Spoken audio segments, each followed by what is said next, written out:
ఈరోజు మొక్క కడతం అయిపోయిందండి.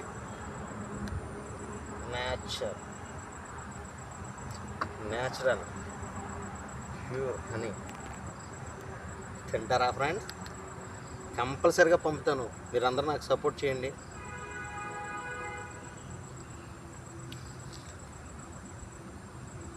న్యాచురల్గా ఒరిజినల్గా ఉన్న తేనెని తినడాలంటే చాలా అదృష్టం ఉండాలి.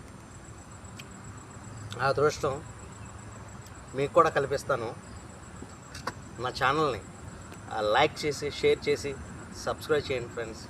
Please friends, bye.